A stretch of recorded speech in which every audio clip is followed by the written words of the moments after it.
오늘 성금요일이라고 말합니다. 성금요일. 그래서 우리가 보통 사순절이 시작되는 날이 보통 수요일이거든요. 수요일인데 그 수요일을 보통 제의 수요일, 제 뿌린다 그러잖아요. 그래서 제의 수요일. 슬픔을 당할 때 행하는 의식이 죄를 막 뒤집어 쓰는 그런 의식이 쓰는데, 그래서 제의 수요일로 시작해서 오늘 성금요일. 그래서 주님이 십자가에 못 박히신 날을 성금요일이라고 그러죠. 그리고 이제 주일에 부활하게 되시는데요. 자, 그래서 오늘 말씀의 제목, 예수님께서는 보통 우리가 그 십자가에 사셨던 말씀을 7마디라고 얘기합니다. 그래서 가상칠언이라고 얘기해요. 가상칠언.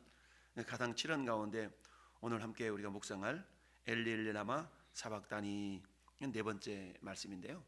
해석하면 뭐라고 씁니까? 이는 곧 나의 하나님 나의 하나님 어찌하여 나를 버리셨나이까. 한번 고백해 볼까요? 엘리 엘리 라마 사박다니. 무슨 주문해 오는 것 같죠? 엘리 엘리 라마 사박다니. 이게 보통 이제 아람어라 그러죠. 아람어, 시리아 말. 그래서 아람어로 엘리 엘리 라마 사박다니라고 외쳤는데, 이 말씀이 어떤 말씀인가? 곧 바로 해석을 하고 있습니다. 어찌하여 나의 하나님 나의 하나님 어찌하여 나를 버리셨나이까 라고 하는 그런 말씀인데, 근데 이 말씀은 시편 22편 1절을 인용한 말씀입니다. 보통 시편 22편을 메시아시라고 이렇게 고백하고 있는데요. 자, 어쨌든 오늘 성금요일에 예수 그리스도의 십자가를 어찌 보면 깊이 묵상하는 날이다라고 할 수가 있는데요. 자, 십자가 위에서 주님은 놀라운 외침, 엘리 엘리 라마 사박다니. 그리고 마지막 말씀은 뭡니까? 내 영혼을 주께 맡겨나이다. 다 이뤘다 하시고 내 영혼을 주께 맡겨나이다. 이런 말씀을 하시고 숨을 거두시게 되는데요. 자, 나의 하나님 나의 하나님 어찌하여 나를 버리셨나이까. 이 외침은 단순한 어떤 고통의 외침이 아니라 이 안에는 정말 인류를 구원하시기 위한 정말 하나님을 향한 깊은 사랑과 또는 죄에 대한 처절한 외침이 담겨져 있는 말씀이다라고 볼 수가 있습니다. 자, 이 외침을 통해 우리가 생각해 볼 수 있는 많은 것들이 있겠지만, 첫 번째로 뭐냐? 따라합시다. 우리의 죄 때문에. 우리 죄 때문에 어찌하여 나를 버리셨나이까 라는 그 외침은 한마디로 말하면 우리의 죄 때문에, 우리가 늘 신앙 고백을 하고 있는 본디오 빌라도 때문에 고난을 받으사 라고 우리는 이미 사도신경을 그렇게 하고 있지만, 그러나 본디오 빌라도 때문에 고난을 받았다 라고 하면 나오는 아무런 상관도 없는 것처럼 우리가 여겨질 수가 있는 것이죠. 그래서 아버지 하나님의 뜻으로 우리의 죄 때문에 고난을 받으사 라고 우리가 이게 좀 고쳐서 신앙을 고백하고 있는 것이 훨씬 더 성경적이다 할 수가 있어요. 그렇게 해서 고백을 하고 있는데, 어쨌든 예수님께서 버림받으신 까닭은 첫째 우리의 죄 때문이다. 우리가 계단 올라오던 2층에 이사야 55장 53장 5절 말씀을 이렇게 기록해 놓고 그림을 또 이렇게 우리 집사람 이쁘게라면 좀 표현하면 그렇고 멋있게 꾸며놨는데요. 그래서 우리 주께서 그가 찔림은 우리의 죄악을 인함이라. 그러니까 예수님이 찔리신 것은 우리의 죄악 때문에 그랬다라는 얘기죠. 그러니까 예수님이 엘리 엘리 라마 사박다니라고 외치신 까닭은 결국 우리의 죄 때문이다. 그래서 55장 53장 6절 말씀은 우리가 늘 암송하고 있는 우리는 다 양 같아서 그릇 행하여 각기 제 길로 갔거늘 여호와께서 우리 모두의 죄악을 예수님에게 뭐 했어요? 담당시키셨다. 다 떠넘겼다라는 얘기죠. 죄 없으신 하나님이 친히 인간의 몸으로 오셔서 죄를 뒤집어 쓴 사건이 십자가 사건이다 라고 말할 수가 있는데요. 이처럼 예수님은 십자가상에서 단순한 육체적 고통만을 당하시는 것이 아니라 정말 어찌 보면 하나님과의 영적인 단절, 그렇잖아요. 하늘이 몇 시간 동안 45절 말씀 보니까 제6시로부터 온 땅이 어둠이 임하여 제9시까지 계속되더니, 정말 하나님 성부 하나님께서는 어때요? 예수 그리스도께서 정말 모든 인류의 죄짐을 짊어지시고 죽으셔야 되는 그 상황을 바라보는 그 아버지의 심정, 이게 너무나 괴로웠기 때문에 하나님 아버지마저도 이렇게 외면하신 그 표현이 온 땅의 6시부터 9시까지 정말 이렇게 깜깜해졌다라고 표현하고 있습니다. 자, 그때의 주님이 외침이 오늘 본문에 엘리 엘리 라마 사박다니라고 외치고 있는 것이죠. 그렇습니다. 한마디로 말하면 이것은 어찌 나를 버리셨나이까 라는 외침인과 동시에 우리 주님께서 어때요? 철저하게 우리가 받아야 될 심판의 자리에 예수님이 직접 우리 모든 죄를 담당하시고 당신 스스로가 심판의 자리에 서셨다라는 그런 외침인 것이죠. 이처럼 죄라는 것은 반드시 해결되어야만 되는 것인데 우리가 보통 하나님의 속성 크게 두 가지를 이렇게 설명하라 그러면 하나님은 공의의 하나님이시다 라고 말하죠. 이 공의, 하나님의 공의라는 것은 뭡니까? 그게 두 가지가 있는데요. 그것은 따릅시다. 생명 주실 자에게 반드시 생명을 주신다. 사망을 역사할 자에게 반드시 사망으로 역사하신다. 이게 하나님의 공의거든요. 그러니까 하나님의 공의라는 것은 죄라는 것을 딱 볼 때 죄 없는 자에게는 생명으로, 죄 있는 자는 사망으로. 이게 하나님의 공의거든요. 그러니까 하나님은 첫 번째 공의로우신 분이신데, 그러니까 죄라는 것은 저 에덴 동산에부터 계속적으로 흘러나왔지 않습니까? 근데 이 죄 문제를 해결을 하셔야만 되는데 결국은 예수 그리스도를 통해서 죄에 있는 인간은 그 누구도 죄 문제를 해결할 수가 없는 것이죠. 왜냐하면 모든 사람이 죄를 범하였음에 하나님의 영광에 이르지 못하다니 의인은 없나니 하나도 없으며, 그러니까 그 어떤 인간도 의인인 존재가 없고요, 그 어떤 인간도 죄가 없는 사람이 없는 것이죠. 그러니까 이 땅에서 난 그 어떤 사람도 구원자가 될 수가 없습니다. 그래서 하나님이 친히 하늘에서 죄 없는 하나님이 인간의 모습으로 이 땅에 입고 오신 그분을 우리가 예수님이라 그러죠. 누가 물어봤어요. 예수님이 누군데? 라고 물어봤어요. 예수님이 누구냐고 물어보면 어때요? 딱 한마디로 우리가 표현할 수 있는데 그분은 누구예요? 죄 없으신 하나님이 인간의 모습을 입고 오신 분, 이게 예수님이다 라고 표현하는 것이 가장 정확한 표현이죠. 그러니까 죄 없으신 하나님이 인간의 모습으로 이 땅에 오신 분이 예수님인데, 오셔서 뭐하고 우리 모든 죄를 다 짊어지시고 담당하셨다라는 얘기죠. 우리 모든 죄를 담당하셨어요. 그러니까 예수님의 버림받으심은 결국 우리의 죄 때문이다라는 얘기죠. 그래서 주님이 그야말로 우리 모든 인류가 받아야 될 그 심판의 자리에 주님이 대신 가진 것이죠. 그래서 왜 그러잖아요. 어릴 때 참 그 아버지들 굉장히 폭력적인 그런 아버지들이 참 많았잖아요. 그럼 어때요? 술만 한 잔 거나 걸치고 오면 괜히 자식들한테 화풀이 하잖아. 스트레스를. 그래서 자식들 회초리 들고 때리고 그러면 어떻게 해요? 엄마가 막아서 하잖아. 엄마가 막아서 엄마가 대신 이런 어떤 모습들이 마치 예수님이 십자가에서 우리가 담당해야 될 그 죄값을 예수님이 대신 담당하신 그런 모습을 우리가 보게 되는데요. 참 그렇습니다. 간혹 우리 동영상 보면 그런 기사가 나와요. 어떤 분이 저 미국에서 어떤 아이가 어때요? 법정에 서게 됐어요. 죄를 지어가지고 법정에 섰어. 그래가지고 판사가 물어보죠. 너 왜 이렇게 했냐 저렇게 했냐 물으면 나름대로 이유를 대지 않겠습니까? 딱 그러면 판사가 너 몇 년 이렇게 하면 좋은데 저 아이에게 벌금을 얼마를 내가 선고합니다. 대신 그 벌금을 내가 내겠소 라고 하는 그런 경우들이 있거든요. 그러니까 죄라는 것은 반드시 심판을 받아야 되는데, 근데 그 아이 입장에서는 그 죄값을 치를 그런 능력이 안 된 겁니다. 그렇지만 죄를 지었기 때문에 죄값을 치러야 되고, 그래서 어때요? 판사가 이 젊은이에게 이를테면 벌금 $10,000를 이렇게 매깁니다. 근데 그 $10,000를 내가 내겠어 라고 말하는 거와 똑같거든요.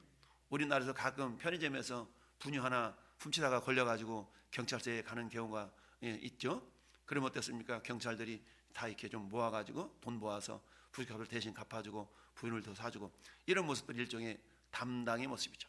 이것은 우리가 정말 죄 때문에 영원한 지옥을 그야말로 신세를 면하지 못할 그 상황 가운데 있는 우리를 대신하여 주님이 대신 십자가를 지심으로 우리 죄를 담당하신 사건이 오늘 엘리 라마 사막 단위에 담겨져 있는 그런 외침이다라는 얘기죠. 한마디로 말하면 내가 너희를 살리게 하여서 내가 버림을 받았다라는 말과 같죠. 두 번째는 엘리 라마 사막 단위에 담겨지는 의미는 한마디로 말하면 따라합시다. 하나님의 공의를 이루시는 사건. 그렇죠? 하나님께서는 죄를 대신 담당하신 것과 더불어서 하나님의 공의를 이루신 사건이다. 근데 그 공의를 이루심에 있어서 어때요? 그걸 알지만 우리 하나님께서 예수 그리스도를 이 땅에 보내시고 뭐 하도록 하셨습니까? 순종하도록 하셨죠. 그렇잖아요. 누가 저 사람 좀 대신 좀 해줄 사람 있어? 대신 담당할 사람 있어? 누구도 나서지 않을 때 제가 할게요 라고 하는 순종의 모습이 예수님께 있었던 것이죠. 여러분, 죄에 대한 대가가 죽음인데 그 죽음, 그리고 그 위에 있는 그 심판의 어떤 처절함을 우리 예수님도 다 아셨잖아요. 그래서 어떻습니까? 이 잔을 내게서 옮기시옵소서, 할만하시거든 이 잔을 내게서 치워달라는 그런 기도를 드렸지 않습니까? 그런데 어때요?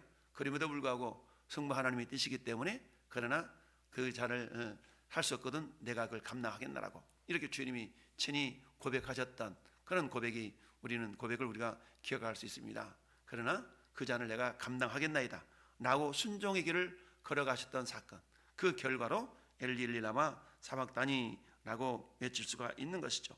그렇습니다. 십자가는 그 어느 날 우연찮게 나타난 우발적인 사건이 아니라 이미 창세기 3장 15절부터 예언되어졌고 준비되어졌던 사건이죠. 그래서 아담과 하와가 범죄하였을 때에 그들이 어때요? 무화과나무에 불려커서 치마를 만들어 보지만 이 효력이 얼마 가지 못하죠. 다시 바스러지면 다시 치마를 엮어 만들어야 되고, 다시 바스러지면 다시 치마를 만들어야 되고, 반복적인 그런 인간의 수고로움, 아무리 수고를 해도 자기 자신들이 치부를 가리울 수가 없게 되죠. 그래서 하나님께서는 창세기 3장 21절이었대요. 가죽 짐승을 죽여서 피를 내고 그 가죽을 벗겨서 아담과 하와에게 가죽옷을 지어 입히셨다라는 얘기입니다. 짐승 입장에서 본다면 얼마나 억울하겠어요. 죽어지고 가죽을 벗겨져야 되는 아픔이 있기 때문이죠. 그 짐승이 죽어진 것 때문에 아담과 하와는 어때요? 자기 손으로 날마다 지어 입어야 될 무화과 잎 대신에 정말 하나님께서 지어주신 가죽옷, 보통 가죽옷은 반평생 다 입지 않습니까? 그런 것처럼 가죽옷으로 자기 치부를 가리게 되었다. 그래서 창세기 3장 21절 말씀은 장차 예수 그리스도께서 십자가에 설리셨던 그 보혈로 말미암아서 우리에게 입히신 가죽옷을 예표한 사건이다 라고 말씀하고 있죠. 이처럼 하나님의 공의라는 것은 반드시 죄가 있으면 죄에 대한 하나님이 심판하시는 것이 하나님의 공의시다라는 얘기죠. 그렇기 때문에 아담 이후에 태어난 모든 인류는 다 죄를 짊어지고 살아갈 수밖에 없는 연약한 존재들인 것이죠. 아버리 나는 죄인 아니야 라고 본인들이 부정한다 할지라도 그 사람이 죄인이 아닌 것이 아니죠. 왜냐하면 그 죄에 대한 증거가 뭡니까? 죄에 대한 증거는 죽음입니다. 죄의 작선 사망이요 라고 했기 때문에 이 땅에 존재했던 그 어떤 누구도 그야말로 죽어진 사람, 살아있는 계속적으로 살 수 있는 사람은 없죠. 영원히 사는 사람은 없어요. 그 누구도 그야말로 성경에서 가장 오랫동안 살았던 969세를 살았던 무두셀라마저도 어때요? 하나님이 때가 되니까 다 데려가셨던 것 아니겠습니까? 이처럼 그 어떤 인간도 죽음을 피해갈 수 없는 것이죠. 그 죽음이라는 것은 죄의 대가인 것이죠. 죄의 삭은 사망이요. 이게 하나님의 공의라는 얘기입니다. 그런데 우리가 죽어져야 될 그 자리에 대신 하나님께서 당신의 아들 예수 그리스도 독생자를 보내서 죽음의 자리로 내몰아 가신 것이죠. 이것은 뭡니까? 하나님의 공의 가운데 결코 죄를 그저 용납하실 수 없는 그 하나님의 공의로우신 모습인 것이죠. 따라서 예수님의 십자가는 그야말로 이 공의를 완전히 만족시키신 그런 자리다라고 말할 수가 있습니다. 그래서 우리는 그렇게 얘기하죠. 십자가는 고백합시다. 십자가는 하나님의 사랑과 공의가 만나는 자리, 그렇죠? 하나님의 사랑과 공의가 만나는 자리가 십자가다라고 말씀할 수가 있죠. 따라서 예수께서 엘리 엘리 라마 사박다니라는 부르짖음은 하나님의 공의를 완성시키는 그런 부르짖음이다라고 말할 수가 있는 것이죠. 그렇으면 우리가 이처럼 왜 주님이 그렇게 죽으셔야만 했을까? 때로는 우리가 이해할 수가 없죠. 그러나 어떻습니까? 모든 결과를 이렇게 유추해 본다 그러면 이렇기 때문에 그러실 수밖에 없구나라고 나중에 우리가 알게 되는 것처럼, 여러분 우리가 보통 직물, 어떤 직물에다가 막 술을 놓아가지고 그림을 만드는 그런 직물이 있지 않습니까? 직물 예술이라고 그러는데, 근데 겉에서 볼 때는 아름다운 그림이지만 이렇게 뒤집어 놓고 보면 막 베리벨 수선이 막 왔다리 갔다리 하면서 도저히 이게 뭐지? 라고 이해되지 않는 그런 모습이 있죠. 근데 이걸 직물을 딱 뒤집어서 앞을 보면 멋진 그림이 완성되는 것을 우리는 보게 되죠. 직물 전면에는 그림이지만 직물 뒷면에서 본다면 서로 실들이 엉켜져 가지고 야 이게 뭘 나타내려고 그러지? 라는 경우가 많이 있습니다. 여러분 이 니트웨어 가운데 글자나 이런 걸 이렇게 새겨놓은 그 그림들 보면 속에서 이렇게 보면 이게 전혀 이게 무슨 글씨인지 알 수가 없는 경우가 많죠. 그러나 겉에서 보면 어떤 그림이기도 하고 글씨이기도 하고 그렇습니다. 예수님이 왜 저렇게 십자가에서 돌아가셔야만 됐나? 그것은 마치 이 직물 그림의 옷 안에서 이렇게 쳐다볼 때 이해될 수 없는 그런 모습이지만 겉에서 볼 때는 아름다운 하나의 작품을 이루듯이 예수 그리스도의 십자가의 고난이라는 것은 이와 같이 인류 구원을 위한 우리 하나님의 거룩한 그런 아름다운 하나의 작품이다라고 우리가 볼 수가 있습니다. 자, 세 번째 우리가 생각해 볼 것은 따라합시다. 버림받음은 우리를 하나님께로 인도하시기 위함이다. 그러니까 예수님의 버림 당하심은 우리를 하나님께로 인도하시기 위함이다라는 얘기죠. 첫 번째는 우리의 죄를 담당하시기 위함이고, 두 번째는 하나님의 공의를 완성시키시기 위함이고, 세 번째는 우리를 하나님께로 인도하시기 위함이다라는 얘기입니다. 그렇습니다. 우리는 어때요? 죄로 인해서 하나님께 가까이 나갈 수 없는 존재들이었지 않습니까? 그러니까 성소의장이 그야말로 가로막혀서 그 누구도 저 지성소는 하나님의 임재하신 곳이라고 우리가 상징적으로 표현하죠. 그것은 어떻게 들어갔습니까? 대제사장이 1년에 한 차례씩 정말 흠없는 짐승의 피를 잡아서 그 피와 함께 들어갈 수 있는 곳이 지성소였던 것이죠. 그 누구도 들어갈 수 없었어요. 그런데 예수께서 십자가에서 숨을 거두시는 순간에 성소 휘장이 위로부터 아래까지 찢어져. 51절 말씀 보실까요? 오늘 성경 말씀 51절 시작. 이에 성소 휘장이 위로부터 아래까지 찢어져 둘이 되고 땅이 진동하며 바위가 터지고. 아멘. 여러분, 성소 휘장이 위로부터 아래까지 찢어졌어. 아래부터 위로까지 찢어졌다고 그러지 않았어. 위로부터 아래까지 찢어졌어. 보통 아래부터 위로 찢어졌다는 얘기는 위에서부터 사람이 아래로부터 이렇게 뭔가 이렇게 해서 찢을 수가 있겠지만 그런 의미가 아니라 위로부터 아래까지 찢어졌다는 얘기는 하나님이 친히 찢으셨다라는 것을 우리가 상징적으로 표현한 그런 말씀이라고 볼 수 있거든요. 이처럼 성소 휘장이 찢어졌다는 얘기는 뭡니까? 이제 더 이상 성소와 지성소를 가로막고 있는 그런 담이 사라졌다라는 얘기죠. 예수님께서는 친히 그 육체의 담으로 육체로 말미암아서 막힌 담을 허신 그 역할을 감당하신 것 아니겠습니까? 그래서 주님의 십자가의 피 흘리심이 결국 담을 허시는 그런 일이 되었던 것이죠. 그래서 히브리서 10장 19절 20절 말씀에 우리가 예수 피를 힘입어 성소에 들어갈 담력을 얻었다라고 말씀하고 있는 것이죠. 예수님의 찢기심은 우리가 십자가로 가까이 나갈 수 있는, 십자가를 통해서 우리 아버지 하나님께로 나갈 수 있는 새로운 길을 여신 그런 어떤 놀라운 길을 여신 하나님의 은혜인 줄 믿습니다. 그렇습니다. 이제 그래서 어때요? 에베소서를 통해서도 이제는 전에 멀리 있던 너희가 그리스도 예수 안에서 가까워졌느니라. 어떻게 가까워졌어요? 하나님과 가까워진 존재들이었죠. 이전에는 그 누구도 하나님께 가까이 나갈 수 없는 그런 존재들이었어요. 왜? 죄의 담 때문에. 근데 그 죄의 담을 이제 예수께서 다 허시고 누구든지 믿음만 가지고 나가기만 한다면 이 담담을 가지고 하나님 앞에 나갈 수 있는 그런 복된 존재들이 된 줄로 믿습니다. 그렇습니다. 하나님이 죄를 알지도 못하신 이를 우리를 대신하여 죄로 삼으신 것은 이라고 고린도후서 5장 21절도 말씀하고 있는데요. 죄 없으신 예수님께서 죄인의 자리에 서심으로 하나님께 우리를 그의 의로 삼으셨다라고 말씀하고 있습니다. 오늘 엘리엘라마 사막단이 이 외침은 그야말로 우리 모든 죄를 담당하신 주님의 외침이요, 두 번째는 하나님의 공의를 만족시키시는 그런 외침이요, 세 번째는 우리를 하나님께 인도하는 길을 여신 그런 외침이다라는 사실을 기억하면서 이 특별히 성 금요일에 그야말로 우리의 죄를 대신 지시기에 당하셨던 그 고난과 버리심을 기억하면서 이제는 어때요?